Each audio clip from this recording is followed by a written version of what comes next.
नमस्कार, मैं हूँ आपके साथ कोमल शिशोदिया और आप देख रहे हैं ईपीसी वर्ल्ड न्यूज़। और इस वक्त हमारे साथ मौजूद हैं नोवा फॉर्मवर्क के मैनेजिंग डायरेक्टर मिस्टर विकास मित्तल जी। इनसे हम जानना चाहेंगे कि आखिर नोवा फॉर्मवर्क कंपनी जो है वो कैसे काम करती है और इसकी क्या स्पेशलिटीज़ हैं। सर, सबसे पहले आपका बहुत स्वागत है। धन्यवाद, धन्यवाद। नमस्कार। बेसिकली हमारी जो कंपनी है नोवा फोमवर्क्स प्राइवेट लिमिटेड, ये प्लास्टिक की शटरिंग बनाती है और हमने ये जो है 2011 में स्टार्ट किया था और हम इंडिया के पहले और वो ओनली मैन्युफैक्चरर हैं और ये प्रोडक्ट जो है पेटेंटेड है। हमने अपनी डिज़ाइनिंग करके इसको एस्टैब्लिश किया। तो मेन आप अगर देखें तो हम सब्स्टिट्यूट हैं, यानी रिप्लेसमेंट हैं फॉर कन्वेंशनल शटरिंग, जो जनरली पहले प्लाईवुड या स्टील यूज़ करते थे लोग। तो उसको रिप्लेस करने के लिए ये पर्टिकुलर सिस्टम है जहाँ पे जिस वजह से समझ लीजिए कॉन्ट्रैक्टर या बिल्डर या जो कंस्ट्रक्शन के कंपनीज़ हैं उनके लिए एडवांटेज है कि काम जल्दी भी होगा और बढ़िया तरीके से काम ख़त्म कर सकते तो हैं। सर, इसकी आवश्यकता क्या पड़ी, क्या ज़रूरत है इसकी? बेसिकली एडवांटेज ये है कि देखिए पहले पहले जो जिस तरीके से कंस्ट्रक्शन होता था उसमें बेसिकली प्लाईवुड यूज़ करते थे। तो प्लाईवुड में एक तो क्या है कि जो कारीगर हैं वो अगर अच्छा नहीं है तो फिनिश अच्छी नहीं आती। दूसरा, प्लाईवुड नंबर ऑफ टाइम्स जो यूज़ होता है, यानी रिपीटेबिलिटी उसकी बहुत कम है कि वो ज़्यादा से ज़्यादा 5-6 बार में ख़त्म हो जाता है। यानी तो उसकी वजह से उनको बार-बार परचेज़ करना पड़ता है, तो वो कॉस्टली भी होता है और एनवायरनमेंट फ्रेंडली भी नहीं होता।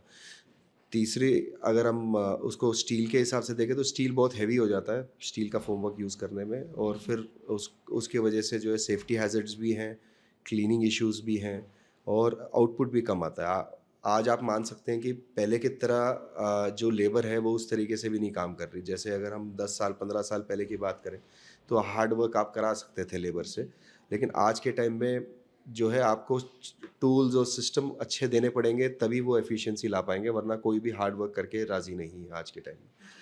तो हमारा जो फ़ोमवर्क है वो बेसिकली एक सिस्टम फ़ोमवर्क है जहाँ पे आप लॉकिंग सिस्टम है, तो कोई लीकेजेज़ नहीं होता। लाइट वेट है तो उसकी वजह से एफिशिएंसी बढ़ जाती है लेबर की, तो वो फटाफट यूज़ कर सकते हैं, आराम से उसको ट्रांसपोर्ट कर सकते हैं। स्टैकिंग जब यूज़ नहीं कर रहे हैं तो उसको स्टैक कर सकते हैं। क्लीनिंग बहुत आसान है क्योंकि कंक्रीट प्लास्टिक से चिपकता नहीं है, बिकॉज़ प्लास्टिक का सरफेस टेंशन बहुत कम है कंपेयर टू स्टील या प्लाईवुड। तो उसकी वजह से जो है कंक्रीट नहीं चिपकता है तो क्लीन सरफेस आता है। थर्डली, कोई एंडुलेशन या कोई बल्जिंग नहीं आती है कंक्रीट प्रेशर की वजह से, because it is a study product. तो एक अच्छा स्ट्रॉन्ग प्रोडक्ट है, तो उसकी वजह से जो है कोई फिनिश जो है बहुत बढ़िया आती है। इवन कंक्रीट की क्वालिटी बढ़िया आती है। रीज़न बीइंग कि लीकेजेस नहीं है, क्योंकि अगर लीकेज होगा तो ऑटोमेटिकली क्वालिटी कंक्रीट की खराब होती है वहाँ पे हनीकॉम्बिंग आके। तो ओवरऑल और भी बहुत एडवांटेजेस हैं। Basically at the end of the day तो उनको सस्ता भी पड़ता है क्योंकि ये 100-150 बार से ज़्यादा रीयूज़ हो जाता है, और और लाइट वेट होने की वजह से और बाकी लॉकिंग सिस्टम वगैरह होने की वजह से लेबर भी उनको कम पड़ता है और फास्ट प्रोजेक्ट कंप्लीशन बहुत फास्ट हो जाता है। तो सर, आपका ये जो आपने अभी काफ़ी सारी चीज़ें बताई और इसकी क्या एडवांटेजेस है ट्रेडिशनल फॉर्म वर्क की कंपैरेटिवली अगर देखें हम तो प्लास्टिक फॉर्म वर्क की क्या एडवांटेजेस है? अब जैसे मैंने आपको काफ़ी चीज़ें तो अभी बताई हैं, लेकिन अब ट्रेडिशनली आप अगर देखें तो सबसे मेन यही है, ट्रेडिशनल फ़ोमवर्क में प्लाईवुड और स्टील, ये 2 चीज़ें ज़्यादा यूज़ होती हैं। और प्लाईवुड प्लाईवुड का जो है पहले तो मेकिंग करनी पड़ती है आदमी को, उसको कटिंग करके मेकिंग करेगा, तभी वो उसको उस साइज़ का फर्मा बना के फिर वो यूज़ करते हैं। हमारे में मॉड्यूलर है, मॉड्यूलर होने की वजह से जो है हमारे अलग-अलग साइज़ के पैनल्स आते हैं, तो आपको अगर कोई भी साइज़ बनाना बहुत आसान है। कोई भी आपने समझ लीजिए साइज़ बनाया तो एक पैनल हटा दिया या दूसरे साइज़ का पैनल लगा के उसका साइज़ बना लिया, तो इस वजह से आपकी कोई वेस्टेज नहीं है। आराम से साइज़ चेंज कर सकते हो आप। दूसरा ये है कि ओवरऑल स्ट्रेंथ और इसकी जो समझ लीजिए लोड टेकिंग कैपेसिटी है, वो कंपैरेटिवली लकड़ी या स्टील से ज़्यादा है। स्टील में बहुत हैवी अगर हम जाएँगे तो लोड टेकिंग कैपेसिटी ज़्यादा होती है, लेकिन फिर वो उतना ही काम करना उतना मुश्किल हो जाता है उससे। जैसे हैवी एक एग्जांपल मैं आपको ये दे सकता हूँ कि हमने एक ड्रेन का एक काम था, जिसके लिए पहले जो कॉन्ट्रैक्टर था वो स्टील की शटरिंग यूज़ कर रहा था। तो वो स्टील की शटरिंग जब यूज़ कर रहा था तो उसका आउटपुट जो है 20 या 30 मीटर की वो पूरी लेंथ एक बार में कर रहे थे। तो वो 3 दिन में जाके उनका एक साइकिल पूरा हो रहा था। और उन्होंने हमारा मटेरियल सेम लेंथ का लिया और उन्होंने किया तो उनका डबल होने लग गया आउटपुट। 3 दिन में वो 2 बार कास्ट कर पा रहे थे, जहाँ के वहाँ पे एक ही बार कर रहे थे। तो अगर आप ये देखें कि अगर आउटपुट डबल हो जाती है तो आपकी कॉस्ट वैसे कितनी कम पड़ गई। आप 1 महीने में डबल काम कर लेते हैं तो आपका ओवरऑल जो है आप 50% टाइम में अगर आपने कन्वर्ट कर दिया तो आपकी सेविंग्स बहुत ज़्यादा बढ़ गई अल्टीमेटली। इंटरेस्ट कॉस्ट बच गया, आपके बाकी टोटल रनिंग कॉस्ट ही बच गया, क्योंकि आप जो भी आप लेबर और मशीन्स को एम्प्लॉय कर रहे हो उस प्रोजेक्ट पे, उसकी आपकी कॉस्टिंग कम हो गई overall. So, how does your plastic formwork fit into this sustainability? So basically, if you're talking about plastic formwork, now when we talk about wood, again, wood, since I told you that overall the number of repetitions are very less. You can use it only 5, 6 times or 7 times or maximum 10 times. So every 10 times you're replacing wood. And in case of plastic, you would be using it for at least 100 to 150 repetitions very easily. So you'll be using just 1/10 of plastic compared to the wood what you're using firstly. So you'll have to cut trees 10 times in comparison to one time usage of plastic. Secondly, plastic would be recycled totally. Again, for wood to be recycled, it will go into it is a long process. Again, it will get recycled though, but it is a longer process. Thirdly, people, what they do at sites, like if you talk about in northern India, in these winters at sites people burn away these wooden formwork. So because of that you have pollution and all the other issues. So looking at all these factors, again, it is the most conventional most environment friendly system, plastic. And if you compare it with steel, again, steel, you use a lot of energy to reproduce steel when you recycle it.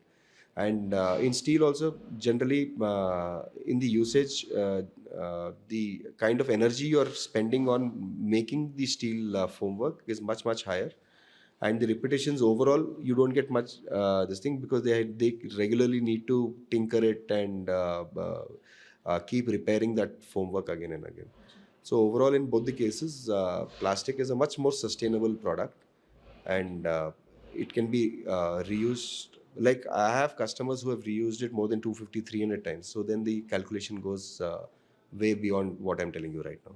तो sir, आपका ये project कितनी तेज़ी से पूरा हो रहा है? कितना समय लगता है आपको अपना प्रोजेक्ट पूरा करने में बेसिकली? प्रोजेक्ट तो समझ लीजिए वो तो बेसिकली कॉन्ट्रैक्टर या बिल्डर के टाइमलाइंस के हिसाब से है। हम जनरली डिलीवरी में हम सबसे फास्ट हैं। हमारे पास जैसे ही समझ लीजिए कस्टमर से जो है ऑर्डर आ जाता है, और उनकी डिज़ाइनिंग हम करके उनसे अप्रूवल लेके कि उनको कितनी क्वांटिटी चाहिए होती है, वो सारी एस्टिमेशन हम निकाल के दे देते हैं। और once they confirm the order with PO, हमारा समझ लीजिए उनको जो भी उनका टाइमलाइन है, हम उससे पहले हम डिलीवर कर देते हैं। इनफैक्ट वी बीन काफ़ी जगह तो हमने 2-2 दिन में भी हमने समझ लीजिए डिलीवर किया है, जहाँ पे लोग बाकी इंडस्ट्री जो है महीने भर में डिलीवर करें। जी, तो सर इस साल आपके क्या प्लान्स हैं अपने जो आपकी कंपनी की जो ग्रोथ है, उसको लेकर के क्या प्लान्स हैं अपनी ऑर्गेनाइज़ेशन? इस साल बेसिकली हमारा ये है कि हम ये चाह रहे हैं कि हम अभी तक रेंटल में कुछ ही प्रोजेक्ट्स हमने किए हैं, वो भी डायरेक्टली किए हैं। लेकिन हमको ये समझ में आ रहा है कि हमको रेंटल यानी रेंटल में जो है खुद हम डायरेक्टली नहीं ज़्यादा का काम नहीं कर पा रहे हैं, बिकॉज़ हमारी बैंडविड्थ कम हो जाती है। तो हमने ये सोचा है कि इस साल हमारा मेन एजेंडा यही रहेगा कि हम हर सिटी में, हर स्टेट में और हर मेन एरिया में हम एक डीलर अपॉइंट करें, जो हमसे मटेरियल हमारा खरीद के वो आगे रेंट पे दे सके। क्योंकि लोकल आदमी होगा तो उसको वहाँ के लोकल कॉन्ट्रैक्टर या लोकल लोगों के साथ उसको मालूम होगा उनके हिसाब से किस तरीके से डील करना है। और जब एसोसिएशन हमारी लोगों के साथ होगी, यानी ज़्यादा लोगों के साथ, तो डेफिनेटली हमारी रीच बढ़ेगी।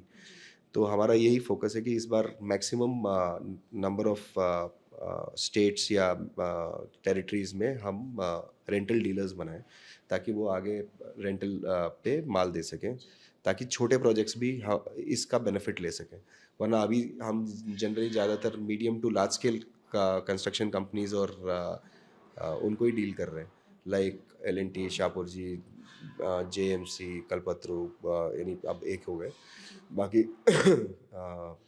इसी टाइप की कंपनियां जो है, आलू वालिया कॉन्ट्रैक्ट्स हैं, तो उनके साथ हम रेगुलरली काम कर रहे हैं। अब हम ये चाह रहे हैं कि अगर हम रेंटल मॉडल पे आ जाते हैं तो डेफिनेटली जो छोटे घर बना रहे हैं वो भी जो है इसका बेनिफिट ले सकते हैं।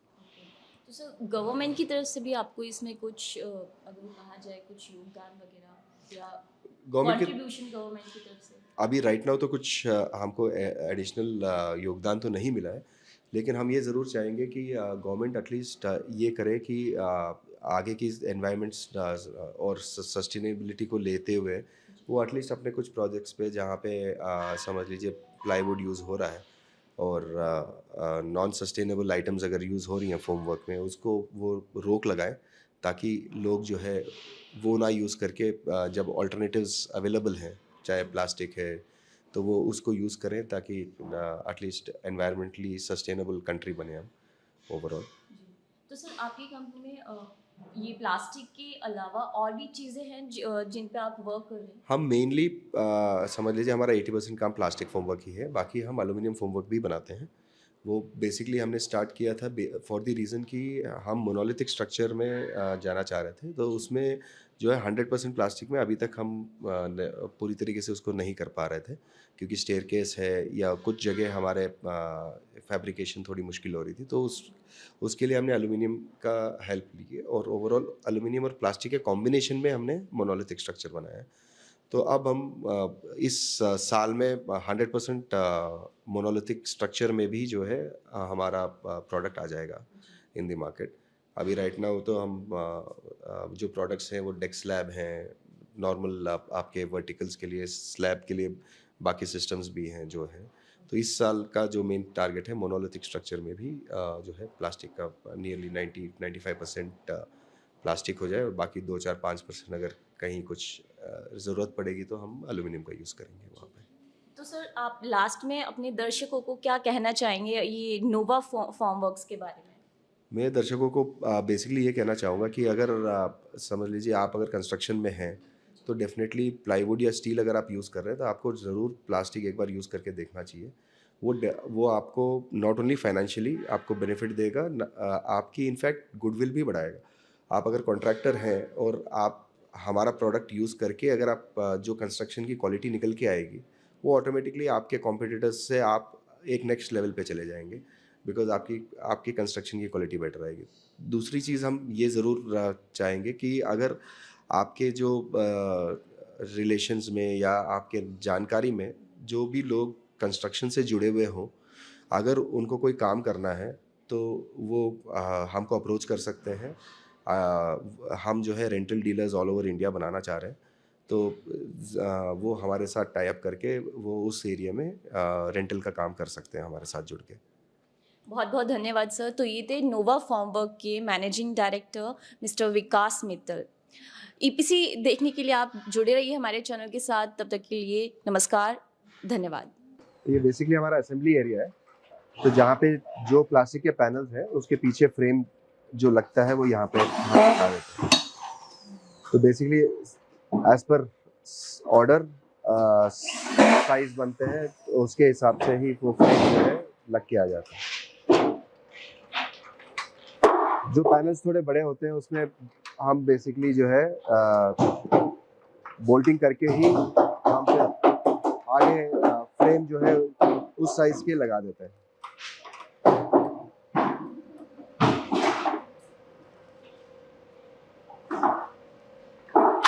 तो हमारे पास बेसिकली आप अगर देखें तो नियरली हर साइज के पैनल जो है वो स्टॉक में हम रखते हैं, ताकि हमारी डिलीवरी टाइम्स एकदम फास्ट हो, and so we are the fastest otherwise. तो ये है। आगे अगर हम आए,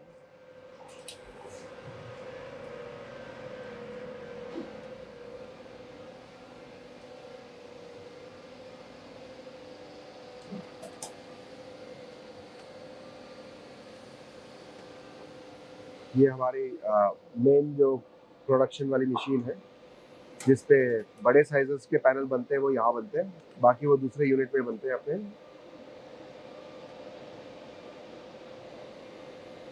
ये बेसिकली जहाँ फ्रेम्स बनते हैं।